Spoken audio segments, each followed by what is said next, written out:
নমস্কার। আশা করি সবাই ভালো আছো, আর ভালো থাকাই আমি ভগবানের কাছে প্রার্থনা করি।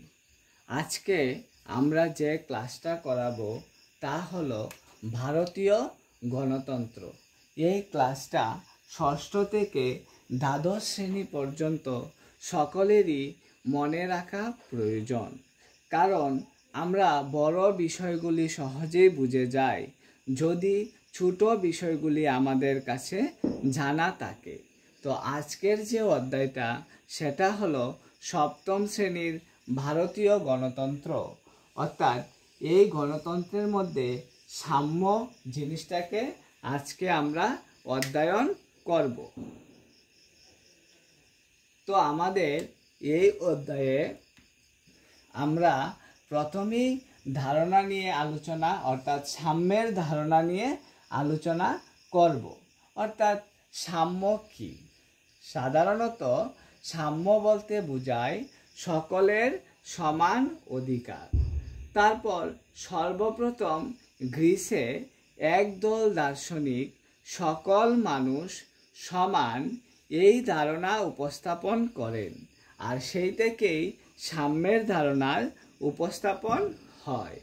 অর্থাৎ রাষ্ট্র কারুর জন্য বিশেষ কোনো সুযোগ সুবিধা প্রদান করবে না। অর্থাৎ রাষ্ট্র কারুর জন্য বিশেষভাবে আলাদাভাবে কোনো সুবিধা বা সুযোগ সুবিধা দেখবে না। দ্বিতীয়ত হলো ভারতের মতো সুবিশাল দেশে নানা জাতপাত, নারী পুরুষ বৈচিত্র্যতা থাকার সত্ত্বেও মানুষের মধ্যে সাম্য প্রতিষ্ঠিত হয়েছে। তাই সকলের ভোটদানের সঙ্গে সঙ্গে ভোটের মূল্যও সমান হয়ে যায়। অর্থাৎ ভারতের প্রধানমন্ত্রী যেমন একটি ভোটদানের অধিকার, ঠিক আমাদের সাধারণ নাগরিকরাও একটি ভোট প্রদান করতে পারবে। এই জন্য এই দৃষ্টিতে দেখলে সকলের সমান অধিকার প্রতিষ্ঠিত হয়েছে, আর এটাকেই সাম্য বলা হয়। তারপর হলো মর্যাদার স্বীকৃতি। অর্থাৎ মর্যাদা কি? সাধারণ অর্থে মর্যাদা বলতে বোঝায় আত্মসম্মানের অধিকার। অর্থাৎ যদি কোনো ব্যক্তি ক্ষমতার জোরে অন্য কোনো এমন কাজ করতে বাধ্য করে বা অন্য কাউকে এমন কাজ করতে বাধ্য করে যা ব্যক্তির আত্মসম্মানের বিপরীতে, তখনই তাকে মর্যাদা বা অমর্যাদা বলা হয়। দ্বিতীয়ত হলো ভারতের গণতন্ত্রের সমতা। এবার ভারতের গণতন্ত্রের সমতা বলতে কি বোঝায়? অর্থাৎ গণতন্ত্র হলো এমন একটি শাসন ব্যবস্থা যেখানে জনগণ সরাসরি বা পরোক্ষভাবে শাসন কার্যে অংশগ্রহণ করে থাকে।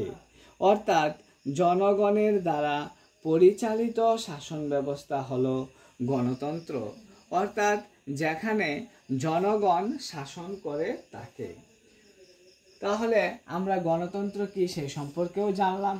অর্থাৎ দেখা গেল যে প্রথম দিকে ভারতের জাতি, ধর্ম এবং বিশালতার ভিত্তিতে যদিও গণতন্ত্র প্রতিষ্ঠা করা খুবই কষ্টকর ছিল, তবু সকলের মধ্যে সমান অধিকার গড়ে তোলা সম্ভব হয়েছে।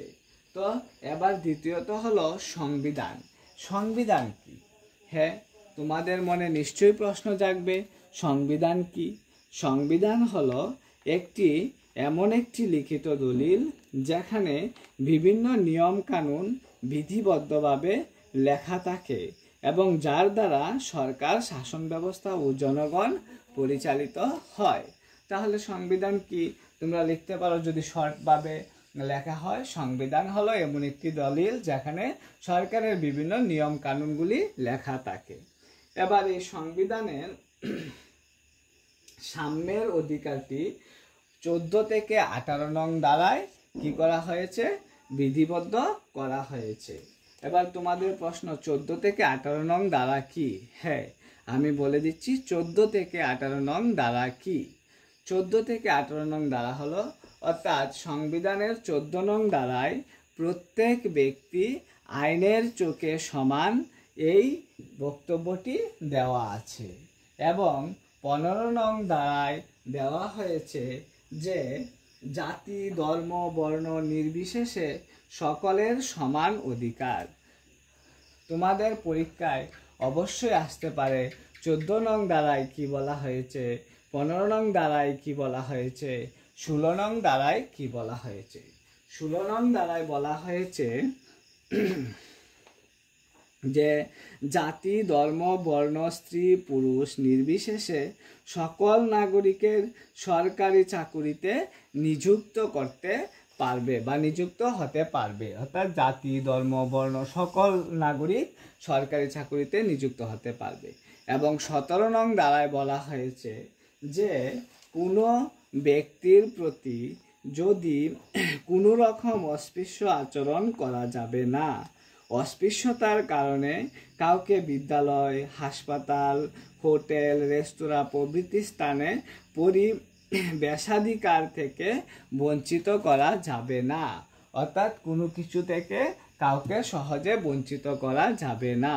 এবং 18 নং ধারায় বলা হয়েছে যে শিক্ষাগত যোগ্যতা বা সামরিক গুণের পরিচালক নয় এমন কোনো খেতাব রাষ্ট্র অর্পণ করতে পারবে না।